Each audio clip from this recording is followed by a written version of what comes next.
Hey everyone, it's 10 Types, and today I'm going to be talking about the top 10 Pokemon rotating this coming March.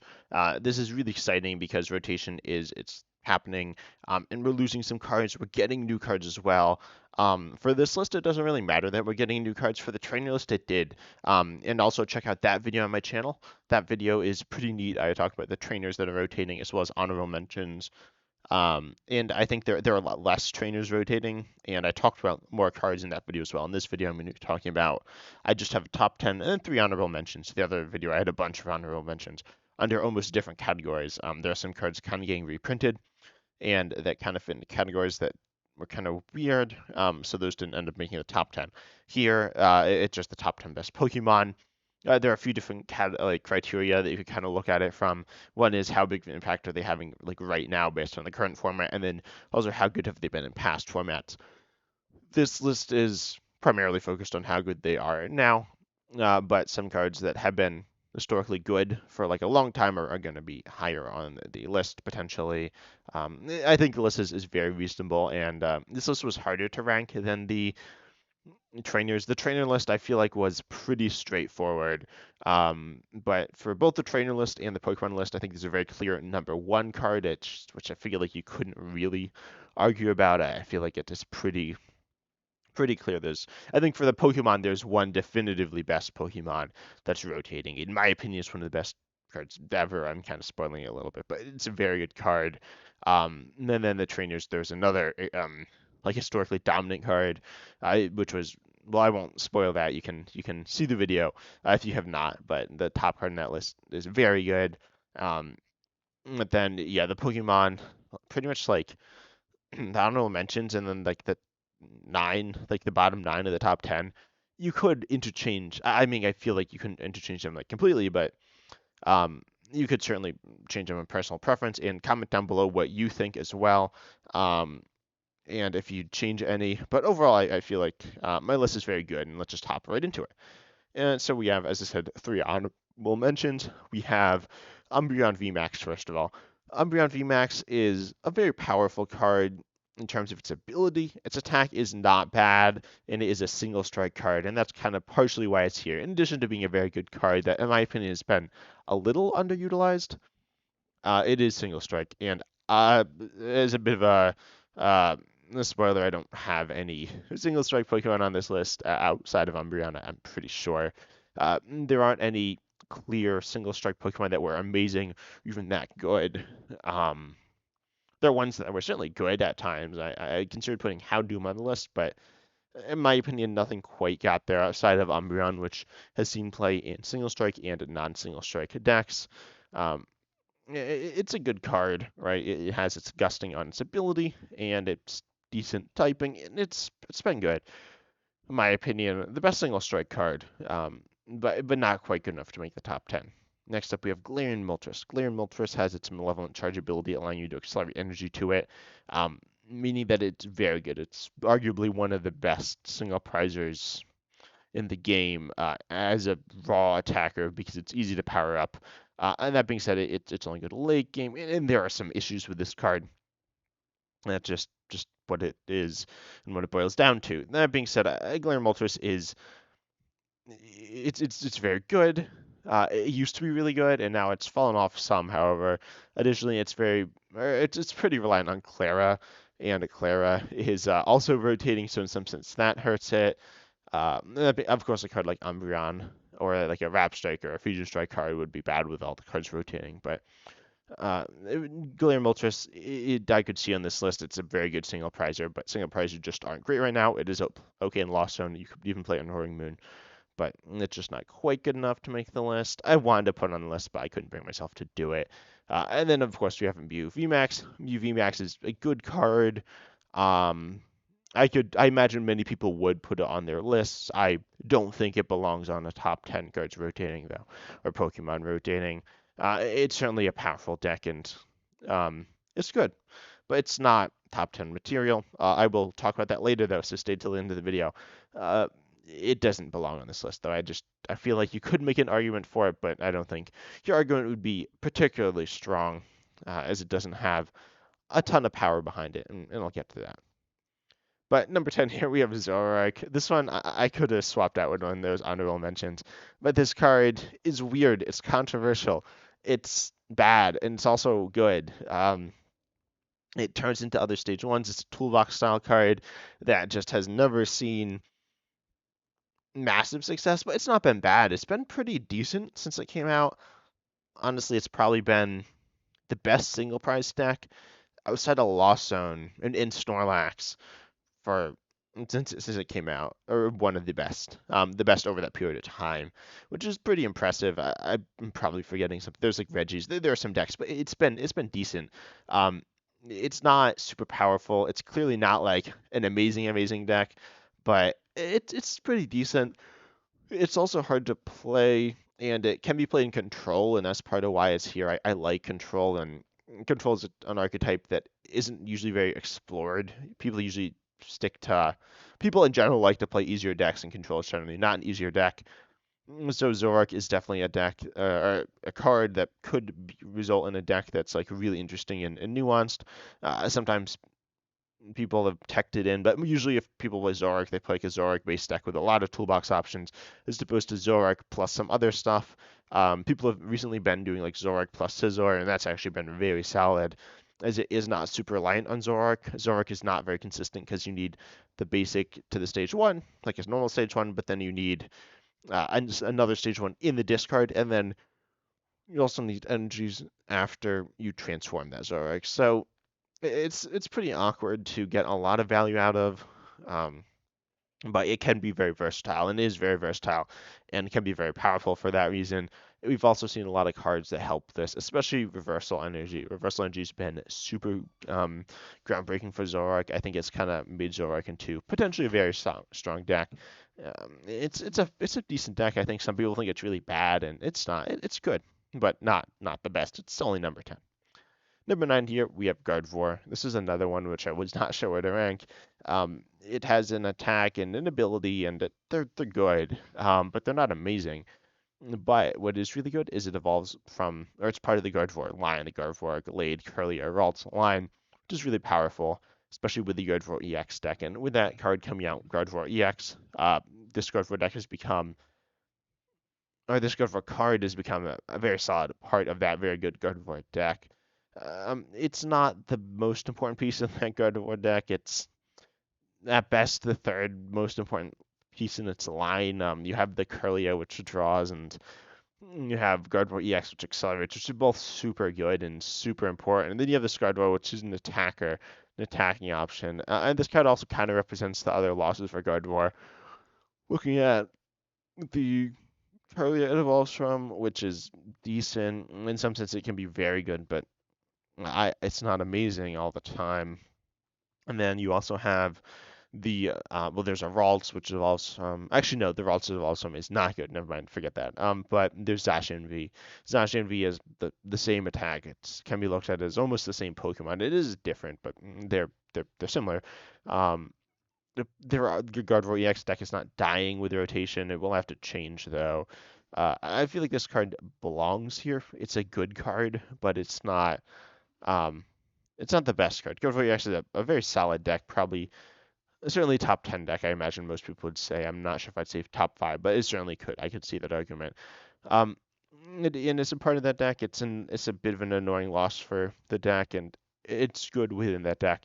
It's kind of the exact opposite of Zoroark. It's nice in one really good deck as opposed to Zoroark, which was like hasn't been around for super long. Versus Zoroark's been around like forever and been like super almost good. Anyway, we got to number 8. Another Gardevoir EX partner is Mewtwo V Union. This is a weird card. I originally had not thought about this card, and then I thought about it, and I was like, wait, this card is actually really good. Kind of. It's a V Union, meaning it's super awkward to get into play. You need all 4 parts to your discard, and you can get into play, and it gives up 3 prizes. You can't get it back. It's really annoying, but it's has some insane attacks. That's 3 insane attacks. 300 for 4 is quite good. It is not broken, but it is good. But then Psy-Explosion, 16 damage counter spread anywhere is incredibly powerful. And if you can get it up, and then Super Regeneration, healing 200 gives you literally auto wins against certain decks, which is insane. Now you look at like if someone's playing Goodra Lost Zone, assume Goodra start with Lost Zone, you just win, right? They can't ever do more than 200, and presumably they'll deck out, and then you'll win. And so that's insanely good, right? Mewtwo V Union is it's a really good card when it sets up. It's really hard to set up, but it also can be a part in the, as I said, that Gardevoir EX deck. So in Gardevoir or Control, it can be really good, and has actually defined those decks. Not completely, but partially since they came out. Well, Control, there's even a Veltal Mewtwo deck. It doesn't really matter. But yeah, this card's been pretty. It can be really good. The issue, as I said, is consistency. And I could see this card not on the list. It's also 4 cards, which is kind of weird. But it's 1 card, right? You can't play any, like, you literally cannot play the cards without the other cards. You can put them in your deck, but never get them into play. They're super weird. Have all these weird rulings. But I figured I had to mention them, and I figured it's a good card. Cards that has been slightly underutilized, sometimes overutilized, and a very strange card that's been part of a few really good decks. You can even pair it with Arceus, and it's decent. As I said, it's luck dependent. You could prize one, which is not uncommon, which is unfortunate, but overall, it's a very solid card. Next up, number 7, we have Dragonite V. Again, where do I put this? It's kind of weird, but it's insanely good in Lost Zone. 250 is a very solid number to hit. Previously, people are like, oh yeah, hitting 220, that's good enough. 220 is now no longer good enough. 230 is what we're looking for, but then they can be buffed a little. So 250 is a very solid number. Obviously not as much as like 280 or 260 or 270, right? There are numbers higher than it that are relevant. 270 is not that relevant, but 260 is also moderately relevant for Gul'Dung. And then 280 is a really nice number that you can get with a Choice Belt or a Defiance Band or something.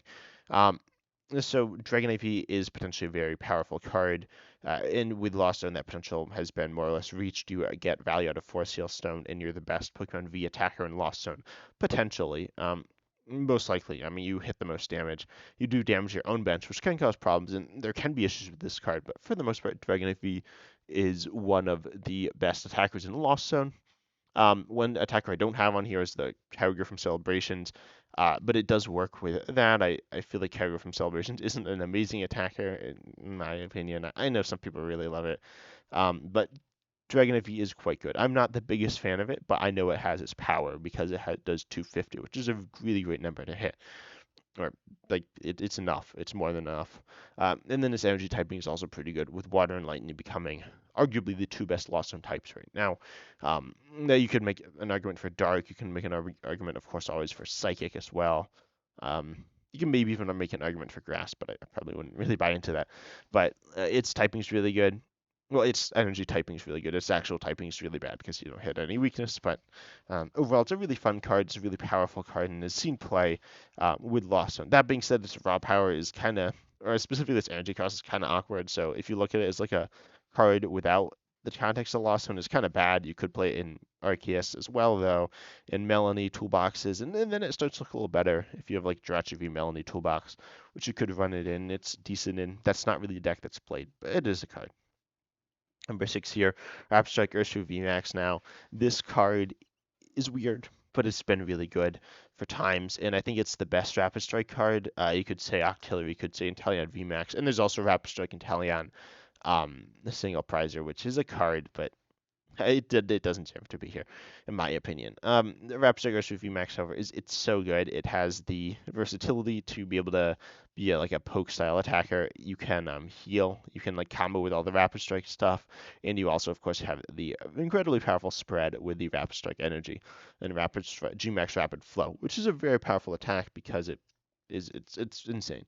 It was better before Radiant Greninja, and there's a time without Manaphy or Mew, bench barrier Mew. So this card used to be like super good. Um, I think it's still quite good, and it's a very scary threat. It's spread, right? It is the spread Pokemon, arguably Sableye or Radiant Greninja is the spread Pokemon, but for a long time it was Rapid Urshifu VMAX, and it's really good, really scary. In my opinion, it's been better than both Dragapult VMAX, which rotated but was the previous spread VMAX, and then Jolteon VMAX. It actually matches up insanely well into Jolteon VMAX because it one-shots it the 3 prizer for 1 energy. But into Rapid Strike Urshifu VMAX, insanely good card. It's faced a little Mew VMAX has been a good deck, Gardevoir EX has been a good deck, and those both just like one-shot it, which isn't ideal. That's just why I kind of have to rely on like various things. Most notably, you could do Galarian Multi, but then more commonly right now, especially Inteleon VMAX, the Rap Strike one, which is a little annoying because, quite frankly, Inteleon VMAX is not as good as Rap Strike or Shirt VMAX. It hits less damage and um, I mean, its ability is nice, but it's not as good as Urshifu. It doesn't spread as much. But Urshifu, insanely good card. Next up, another Rapid Strike Pokemon, Medicham V. I originally didn't want to do this. I didn't want to put two Rapid Strike Pokemon on this list, but Medicham V's Yoga Loop is so good. You just put two damage cards on one of your opponent's Pokemon for two colorless, then take an extra turn if you get a KO. The big reason, of course, it's been good in the Rapid Strike decks, and all the stuff I said about Urshifu, you can more or less say about this, or at least that's been in that same deck. Not as consistently, but it has. But then it's insane in a few decks. One is Lost Zone. You can use it in Lost Zone. It's not amazing in Lost Zone, but you can. But then you can use it in Iron Valiant based decks. And Iron Valiant based decks, they are like, they're really silly. If you can seriously donk people with it, it's really disruptive and really just a massive pain. It's so good in those decks. Iron Valiant Entei, Medicham V is so important in that deck. It honestly makes the deck. Smash Uppercut honestly looks really terrible. It's 100 for fighting colorless, not affected by resistance. I don't think I've ever had that come into play, the resistance part, but 100 for 3 is actually super good on this card for getting those donks. If you attach a Rapid Strike energy, you can Yoga Loop and take a KO and then take an extra turn, Smash Uppercut for a KO with just one more attachment of any type. So Medicham V has been an insanely good card, specifically with Iron Valiant EX. And I think Iron Valiant EX is going to really, well, it's going to kind of dislike the loss of Medicham V. It's getting plenty of new tricks, so it's not going to be that sad. It's going to be probably better than it's ever been. But losing Medicham V is a big downside for that deck. I do think Medicham V is a cool card, and I'm sad to see it go. I could see it being switched with Urshifu. They're kind of two sides of the same coin. The one's more combo oriented, and the one's more just better overall. Medicham V on its face value does not do very much damage, and it does not have high HP, and it's kind of expensive. But in practicality, it's insane. Now moving on to number 4, we have Mew, Baby Mew, whatever you want to call that. This card is quite good. It's started as not the best and slowly worked its way up to a very solid engine piece. Mysterious Tail. If it's in the active, you look at the top 6 cards of your deck, put one to your hand, shuffle the other cards you find back into your deck. Of course, the major reason for this, well, there's a lot of reasons, right? It can get free retreat. In the next set, we'll see some card, but it's rotating, so it doesn't get it. But it's some like something board card. I think emergency board, so you can get free retreat there. Um, Keep in mind this only gets items, not tools, not stadiums, not supporters, but it's still nice. But then also you can do you can pair it with like Beach Court and get free retreat, which is really nice. But of course, the bigger deal here is that I can grab Rare Candy. And Rare Candy with Stage 2 decks is insanely good. Stage 2s are good right now. They're not like broken, but they're certainly some of the better decks. Probably the best decks. Probably not the best decks. But Mew is very nice for those decks. It's a nice addition, really easily tossed into any deck. It's not as good as Jirachi was, but it is still an incredibly powerful card. Mostly because it is able to hit those rare candies or Pokemon Search as well, like Ultra Ball. We don't have a ton of Pokemon Search right now, unfortunately, but it still is good for finding those cards, and in some sense makes it higher value. We also see Pokestop and Mew kind of go hand in hand, getting items and being item focused decks. If we didn't have Comfey, this potentially could be better. Comfey has obviously been a very good card. Not necessarily for its draw, but its draw has not been awful. But Mew is similar. And if Lawson wasn't there, taking up a substantial portion of the meta, I think we would probably see Mew seeing more play. But overall, Mew is still a very solid card. Number 3 here, we have Galarian Moltres V now. This one might be a little bit of a hot take, but I think I honestly I considered moving it up one as well. But Dire Flame Wings, there we go, and Aura Burn are two insane like aspects to this card. Aura Burn 190 for dark colors and 32 herself is not amazing. You would rather it hit a little bit more, but it is okay. But then the bigger deal here, of course, is Dire Flame Wings. Well, and you can also pair this and Lost Zone to like have 4 Steel Stone synergy, potentially making it the best V for Lost Zone, as well as Raikou V, but Raikou V is kind of mid. But Glaring Moltres V here, its attack's kind of mid as well. But their Flame Wings, accelerating Dark Energy once every turn to itself is insane. You can't use more than one of that ability per turn, so you can't get like a bunch of Moltres Vs in play. But one, this is very good with the Darkrai V-Star, but that is not the main pull of it, obviously.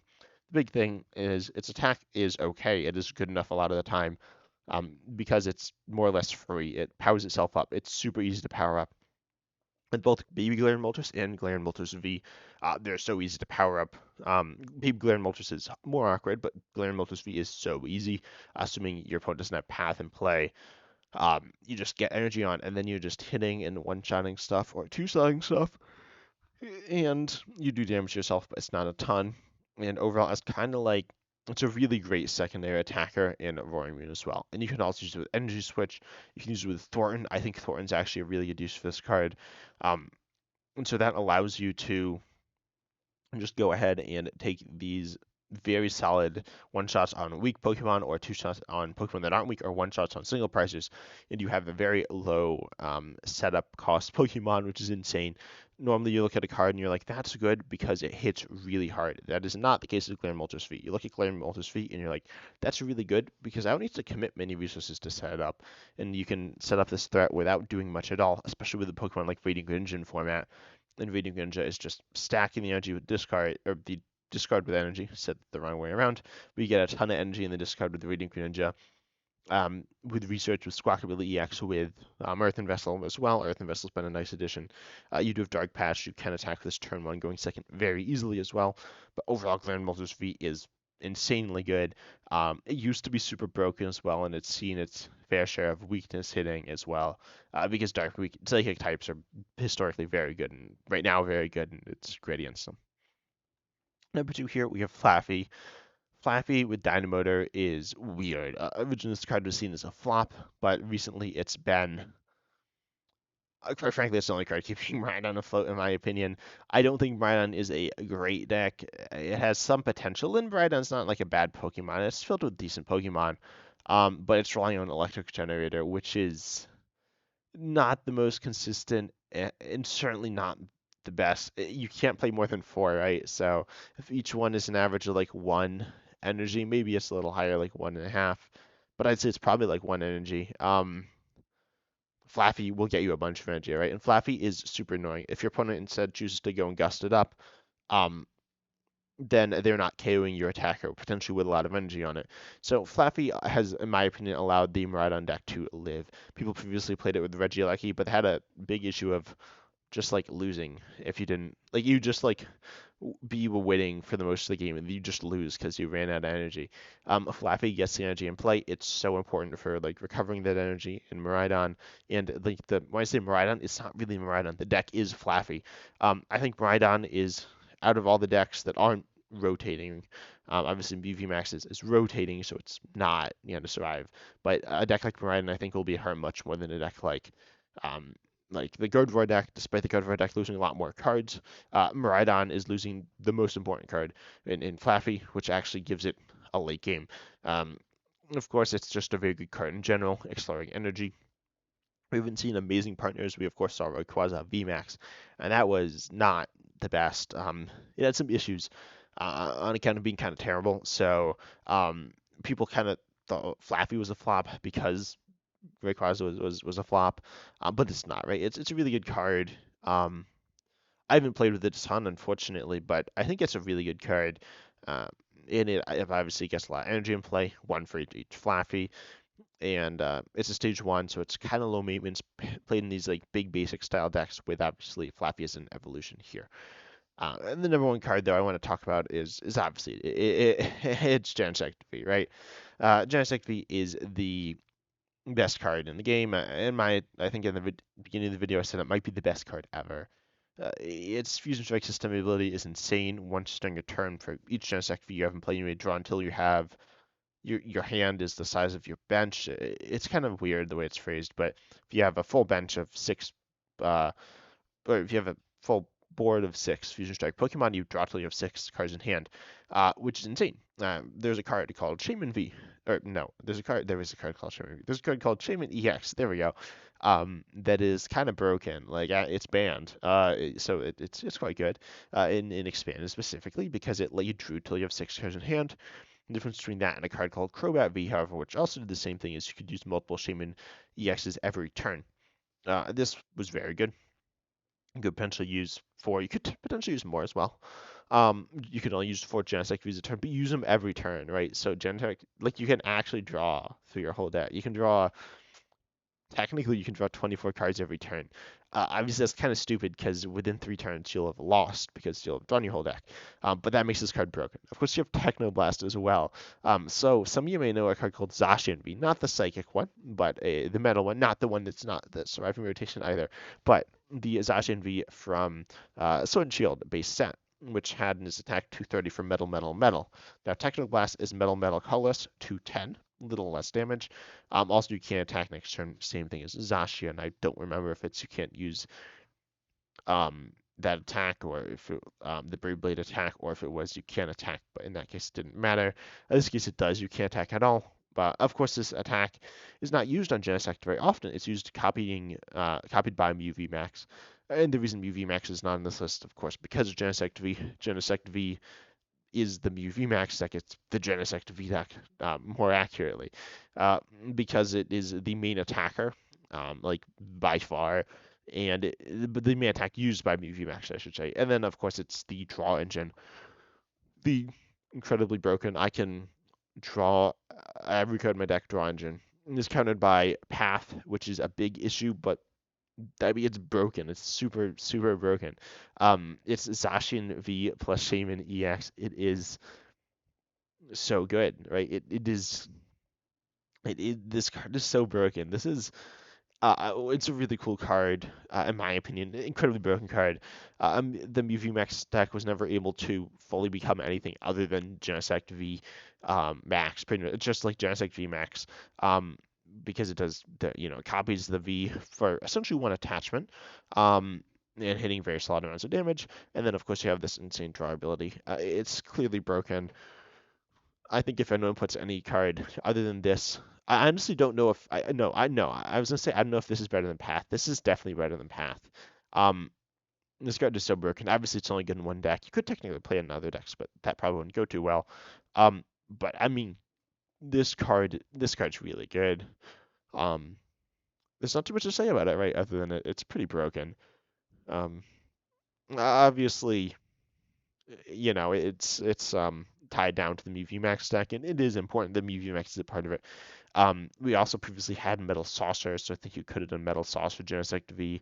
And there's a Dark Patch plus Metal Saucer, and then of course, Lisa Sparkle, and there's Meloetta, and there's all sorts of different things. It expanded. People don't always play Mew VMAX in the Genesect V deck, which kind of shows off that the important part is not Mew VMAX, but is Genesect V. And Genesect V it's just really broken, right? I don't think there's any way around that. But anyway, I hope you enjoyed the video. If you did, consider subscribing.